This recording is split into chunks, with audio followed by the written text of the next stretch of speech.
जी अस्सलामुअलैकुम। क्या हाल है जी आप लोग की। उम्मीद करता हूँ कि आप लोग ठीक होंगे। आपकी पढ़ाई का, आपके एग्जाम्स की तैयारी का सिलसिला ठीक चल रहा होगा। एवरीडे साइंस के हवाले से आज हम बात करेंगे वेदर वेरिएबल्स के हवाले से। हमारे सिलेबस का हिस्सा है जनरल साइंस एंड एबिलिटी और एवरीडे साइंस CSS PMS के हवाले से जो पेपर होता है आपका कंपल्सरी पेपर, तो उसमें जो आपका सिलेबस है उसमें वेदर वेरिएबल्स भी इंक्लूडेड है। सो आज हम बात करेंगे वेदर वेरिएबल्स की कि हमारे जो मौसम है उसमें कौन कौन से वेरिएबल्स हैं। तो वेदर वेरिएबल्स में आपका सरफेस टेम्परेचर आ जाता है जी, आप टी से डिनोट करते हैं। प्रेशर आ जाता है, ठीक है, एयर प्रेशर की हम बात करते हैं। इसी तरह वाटर वेपर्स की बात करते हैं हम, और सोलर रेडिएशंस जो आ रही होती हैं उनकी बात करते हैं। बारिश की मिकदार की बात करते हैं। तो ये सारे हमारे वेदर वेरिएबल्स हैं। ये डिटरमाइन करते हैं कि किसी भी एरिया का, किसी भी इलाके का वेदर किस तरह का होगा। यानी कि अगर टेम्परेचर हाई होगा तो फिर गर्म इलाका, इसी तरह से बारिश अगर ज़्यादा होगी तो मरतूब इलाका होगा।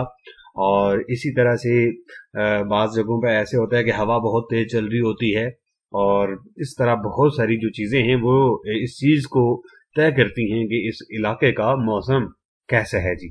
आगे बढ़ेंगे और इनको वन बाय वन हम सारी चीज़ें डिस्कस कर लेंगे कि हमारे वेदर वेरिएबल्स कौन कौन से हैं, कौन कौन सी चीज़ें यहाँ पर इंक्लूडेड है जी, इनकी हम बात करेंगे।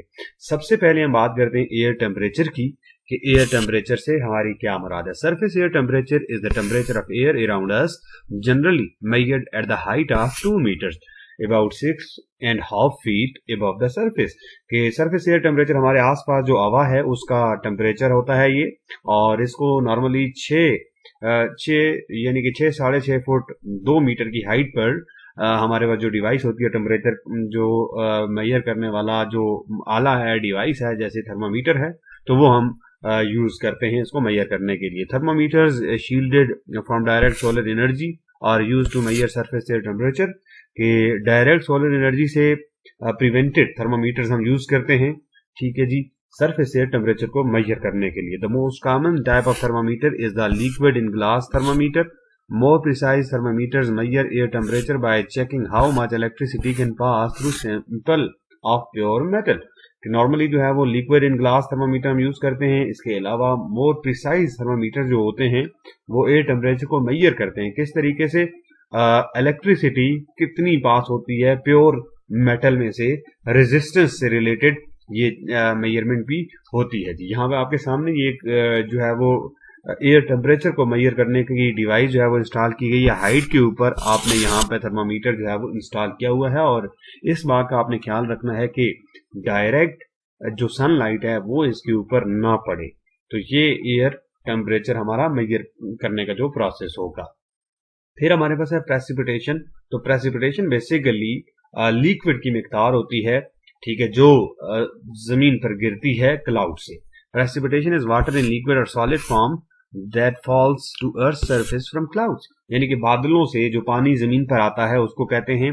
ये ओले भी हो सकते हैं, ठीक है जी, बर्फ भी हो सकती है, बारिश भी हो सकती है। It can be in form of drizzle, snow, ice, freezing rain और hail. Rain gauges are the most common instrument use to measure rainfall. Rain gauge लगे होते हैं हमारे, जो कि कॉमन इंस्ट्रूमेंट्स हैं रेनफॉल को मेजर करने के लिए। तो दुनिया में सबसे ज्यादा बारिश कहाँ पे होती है जी? ये आपके लिए मैं सवाल छोड़ के जा रहा हूँ, आपने कमेंट्स में हमें बताना है कि दुनिया में सबसे ज्यादा जो बारिश है वो कहाँ पर रिकॉर्ड की गई है। इसके अलावा आप पाकिस्तान का भी हमें बता सकते हैं कि पाकिस्तान में सबसे ज्यादा बारिश कहाँ पे होती है जी, कौन सा इलाका है। बड़ा मशहूर इलाका है पाकिस्तान का। तो जब आप लेक्चर सुनेंगे तो कमेंट्स में हमें ये बता दीजिएगा कि आपको इसका आइडिया है या नहीं है। Rain gauge is an open at the top container that is calibrated to measure the depth of liquid cot.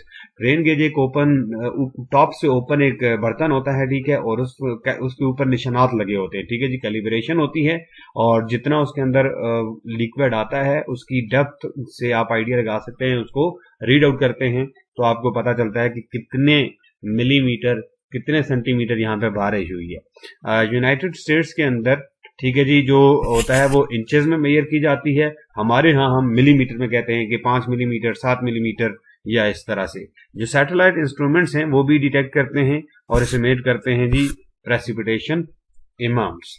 यहाँ पर आपके पास डिवाइस नजर आ रही है आपको, ये वाला जो एरिया है एक ओपन होता है, ठीक है, और ये निशान लगे हैं आपके, ठीक है जी, कि 1 millimetre, 2 millimetre, 3 millimetre, for example ये वाटर लेवल है, तो ये आपको बताता है कि यहाँ पर इतनी बारिश हुई है, ये बारिश की कुल मिकदार थी, इतना पानी यानी कि क्लाउड से, बादलों से जमीन पर आया है इन द फॉर्म ऑफ वही बात है ड्रिजल, स्नो, हेल्स, रेन वगैरह। उसके बाद हमारा जो अगला वेरिएबल है वो है solar radiation. Solar radiation is energy from sun. Solar radiation in a range of wavelength is the main source energy for the earth atmosphere. तो जो डिफरेंट रेंज ऑफ आप कह सकते हैं वेवलेंथ के अंदर हमारी जो सोलर रेडिएशंस हैं, आईआर रीजन के अंदर हैं, ठीक है जी, यूवी के अंदर हैं, विजिबल रीजन है। विजिबल रीजन यानी कि 400 टू 700 नैनोमीटर, ये वो वाला रीजन है जिनके लिए हमारी आई जो है वो, हमारी आईज जो है वो सेंसिटिव हैं, यानी कि इस रीजन के अंदर अगर रेडिएशंस, इलेक्ट्रोमैग्नेटिक रेडिएशंस लाई करेंगी तो हमारी जो आईज हैं वो उनको डिटेक्ट कर सकती हैं। तो डिफरेंट जो स्पेक्ट्रम के अंदर, डिफरेंट वेवलेंथ के अंदर आपकी जो रेडिएशंस आती हैं जमीन पर, और यही मेन सोर्स है हमारे जो अर्थ एटमॉस्फेयर सिस्टम का। अर्थ एटमॉस्फेयर में हम अगले लेक्चर में हम इंशाल्लाह पढ़ेंगे कि अर्थ का जो हमारा एटमॉस्फेयर है किस तरह से एक जो इन्वेलप है उसने हमारी अर्थ को घेरे में ले रखा है, और फिर उसकी जो एटमॉस्फेयर की डिफरेंट जो लेयर्स हैं, ट्रोपोस्फेयर, स्ट्रेटोस्फेयर, इनकी हम बात करेंगे, लेकिन वो अगले लेक्चर में। आपने हमारे चैनल के साथ जुड़े रहना है। On the ground an instrument called solar pyranometer measures the amount of incoming solar radiation that reaches earth. जमीन पर हमारा एक जो है वो एक इंस्ट्रूमेंट लगा होता है सोलर पायरोनोमीटर, जो कि मेजर करता है कि इनकमिंग सोलर रेडिएशन जो जमीन तक आती है वो कितनी है। Instruments on satellites measure solar radiation at the top of the atmosphere. तो एटमॉस्फेयर के टॉप पर जो सैटेलाइट्स हैं वो मेजर करते हैं सोलर रेडिएशन की मिकदार को, कि वहां पर एटमॉस्फेयर के टॉप पर कितनी सोलर रेडिएशंस आई है। यहाँ पे आप देखें, आपको डिफरेंट जो लगे हुए हैं मीटर्स लगे हुए हैं, ये सोलर रेडिएशन को डिटेक्ट करने के लिए ये डिवाइसेस आपको नजर आ रही है। मुख्तलिफ जो बिल्डिंग्स होती हैं हमारी, वहां पर ये इंस्टॉल की जाती हैं। और अगर हम पाकिस्तान में बात करें तो आप देख सकते हैं यहाँ पर जो इसको डील करेगा पाकिस्तान मेट्रोलॉजिकल ऑर्गेनाइजेशन, आप कह सकते हैं पीएमओ कह सकते हैं, या मेट्रोलॉजिकल ऑर्गेनाइजेशन हमारी डील करती है इसको। और खासतौर पर एयरफोर्स में एक मेट्रोलॉजी डिपार्टमेंट होता है जो प्लेन्स वगैरह के उड़ने के हवाले से कि मौसम कैसा होगा, एयर प्रेशर कैसे होगा, टेम्परेचर, क्लाउड, ये सारी चीजें जो रिकॉर्ड करने के लिए, और इस तरह की डिवाइसेस वहां पे आपको मिलती हैं जी। इनको इस्तेमाल करके हम वेदर की प्रिडिक्शंस कर रहे होते हैं।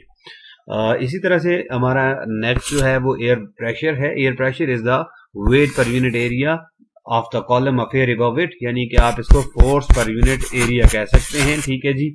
और gas molecules are always moving in every direction. Air pressure is the same in all direction. Air pressure जो होता है वो हर डायरेक्शन में सेम होता है। बैरोमीटर्स जो है वो यूज होता है एयर प्रेशर को मेजर करने के लिए। मोस्ट कॉमन जो टाइप है बैरोमीटर की वो seal flexible container of air होता है। When the air pressure outside the container changes, the container responds by contracting और एक्सपेंडिंग। जब एयर जो कंटेनर के बाहर वाला प्रेशर जो है वो चेंज होता है तो फिर वो कॉन्ट्रैक्ट या एक्सपेंड होता है। उससे हमें अंदाजा होता है कि बाहर जो आपका प्रेशर है एयर का वो चेंज हुआ है, और इस तरीके से हम मेजर करते हैं। This change is registered by a needle और digital readout. These values are expressed in millibars. A millibar is a unit of pressure commonly used in aviation and metrology. Metrology aviation में millibar में हम इसको use करते हैं। Normally बार की हम बात कर रहे होते हैं। इसके अलावा पास्कल यूनिट भी इस्तेमाल होता है, ठीक है जी। 1 millibar is equal to 100 newton per square metre. Newton is force का यूनिट है, स्क्वायर मीटर आपका जो है वो यूनिट है एरिया का, यानी कि फोर्स पर unit area. 1000 millibar is the average pressure at sea level, यानी कि 1 ATM भी आप कह सकते हैं इसको, कि 1000 मिलीबार जो है एवरेज प्रेशर होता है सी लेवल पर। Changes in atmospheric pressure can indicate the change in weather, कि एटमॉस्फेरिक प्रेशर के चेंज होने से आपका जो वेदर होता है उसके अंदर चेंज को आप प्रिडिक्ट कर सकते हैं। और जब हम वेदर को स्टडी करते हैं, क्लाइमेट को स्टडी कर रहे होते हैं, तो हम एटमॉस्फेरिक प्रेशर को भी देख रहे होते हैं, मेजर कर रहे होते हैं, और उससे अंदाजा लगा रहे होते हैं कि हमारा जो एटमॉस्फेरिक प्रेशर है वो किस तरह से चेंज होता है, और उससे हम प्रिडिक्ट कर सकते हैं कि हमारा इसके साथ वेदर कैसे चेंज होगा। तो ये आपके सामने एक डिवाइस है, ठीक है जी, बैरोमीटर, जो एयर प्रेशर को मेजर करेगा, और कैलिब्रेशन है आपकी, यहाँ पे नजर आ रहा है आपको कि किस तरह से प्रेशर को आप मेजर कर सकते हैं जी। उसके बाद विंड है। जो आपके पास एयर जो मूव कर रही होती है उसको अर्थ सरफेस के ऊपर, उसको आप विंड कहते हैं। Wind is air in motion relative to earth surface के मुकाबले में जो हवा मूव कर रही होती है, हवा मोशन में होती है, हरकत में होती है, उसको आप विंड कहते हैं। It is a vector quantity meaning it is described in terms of both speed and direction of motion. ये वेक्टर क्वांटिटी है, यानी कि विंड की दोनों चीजें होती है, डायरेक्शन भी होता है और मैग्नीट्यूड भी होता है, स्पीड भी होती है, डायरेक्शन भी होती है। Winds are most commonly described in only their horizontal direction, सिर्फ हॉरिजॉन्टल डायरेक्शन में हम बात कर रहे होते हैं। Anemometers are used to measure wind speed, anemometer को इस्तेमाल करके हम विंड स्पीड को मेजर करते हैं। Wind veins and wind socks measures wind direction. Wind socks वगैरह आपने देखा होगा, बिल्डिंग, टॉल बिल्डिंग के ऊपर एक विंड सॉक, एक छोटा सा कपड़ा सा लगा होता है और वो जिस डायरेक्शन में हवा होती है उस डायरेक्शन में वो उड़ रहा होता है। Wind direction refers to where the wind is coming from. Wind direction से हमें ये पता चलता है कि हवा कहां से आ रही है और किधर जा रही है। For example, a north wind is coming from the north and blowing toward south, कि नॉर्थ विंड जो है वो नॉर्थ से आ रही है और ब्लो कर रही है, किधर को जा रही है जी, वो आपकी जा रही है जी साउथ में जा रही है। तो ये आपके जो है वो देख लें आप, आपके सामने विंड की डायरेक्शन और जो विंड है उस विंड स्पीड, इसको मेजर करने के लिए हम इस्तेमाल करते हैं जो डिवाइसेस आपने डिफरेंट बिल्डिंग्स के ऊपर इन डिवाइसेस को लगे हुए देखा होगा। इसके बाद वाटर वेपर है। तो वाटर वेपर क्या है जी? Water vapour is water in atmosphere in its vapour gaseous form. ठीक है जी, कि वाटर वेपर्स गैसियस फॉर्म में है। इससे पहले हमने बात की थी प्रेसिपिटेशन की, तो वो नीचे आता है, जो जमीन पर आता है उसकी बात करते हैं। ये जो है वो हवा के अंदर गैसियस फॉर्म में, वेपर्स फॉर्म में जो मौजूद होते हैं उनकी हम बात करते हैं। Water vapour is the raw material from which clouds form. Water vapour जो है वो रॉ मटेरियल है, इसी से आगे क्लाउड्स बनते हैं। Though it is invisible to human eye, this gas absorbs and emit infrared radiation which trap heat energy near earth surface. कि अगरचे ये ह्यूमन आई के लिए इनविजिबल होते हैं, लेकिन ये जो होती है वाटर वेपर्स होते हैं, ये जो है वो इंफ्रारेड रेडिएशन को एब्जॉर्ब भी करते हैं और इमिट भी करते हैं, जिसकी वजह से अर्थ सरफेस के करीब जो है वो आपकी हीट जो है वो ट्रैप होती है। ठीक है जी, और बादल वाले दिन अक्सर हम देखते हैं कि हम कहते हैं मौसम थोड़ा गर्म है जी। Half of the water vapours in the atmosphere is found within 2 kilometre of the earth surface. यानी कि आधे जो वाटर वेपर्स होते हैं एटमॉस्फेयर के अंदर वो सिर्फ अर्थ सरफेस से 2 किलोमीटर की हदूद के अंदर आपको मिलते हैं जी। Absolute humidity is the measure of the amount of water vapour in air. जो ह्यूमिडिटी, नमी की मिकदार होती है, वो वाटर वेपर्स ही बेसिकली एयर के अंदर वाटर वेपर्स की मिकदार को हम बोलते हैं जी। Relative humidity tells us how much water is in the air relative to the amount it has the potential to hold at a given temperature and pressure. The instrument used to measure water vapor content in the air is called a hygrometer. तो water vapours की जो मिकदार होती है उसको major करने का जो instrument है वो हाइग्रोमीटर है। The simplest type of hygrometer is made from human air which swells and lengthens as it absorb water vapour from air. कि जो ह्यूमन इंसानी बाल होता है उससे बनाया जाता है कि वो स्वेल होता है और लेंथी हो जाता है जब वो वाटर वेपर एब्जॉर्ब करता है हवा से। आपके सामने ये डिवाइस है जी, ये एक प्रोसेस है जिसमें हम जो है वो मेजर करते हैं वाटर वेपर्स की मिकदार को। यहाँ से ये डिवाइस आपके सामने नजर आ रही है। तो ये कुछ चीजें हमने डिस्कस की हैं। हमने टेम्परेचर की बात की, हमने विंड की बात की, हमने प्रेशर की बात की, हमने वाटर वेपर्स की बात की। ठीक है जी, और इसी तरह से ये कुछ चीजें ऐसी हैं जो किसी भी इलाके का जो मौसम होता है, वेदर जो होता है, उसको डिटरमाइन करती हैं और ये चेंज होती रहती है with the passage of time. आप देखते हैं कि हर इलाके का टेम्परेचर चेंज होता है, विंड की जो स्पीड है, विंड की डायरेक्शन है वो भी चेंज होती है, हवाएं मुख्तलिफ डायरेक्शन में चलती हैं, एयर प्रेशर चेंज होता रहता है, वाटर वेपर्स की जो मिकदार है वो चेंज होती रहती है। तो ये सारी चीजें मिलकर मौसम बनाती हैं। उम्मीद करते हैं कि आज का ये लेक्चर आपको समझ आया होगा। हमारी नेक दुआएं, हमारी नेक तमन्नाएं आपके साथ हैं। अल्लाह ताला आप सबको कामयाब करे। Wish you all good luck. Thank you very much.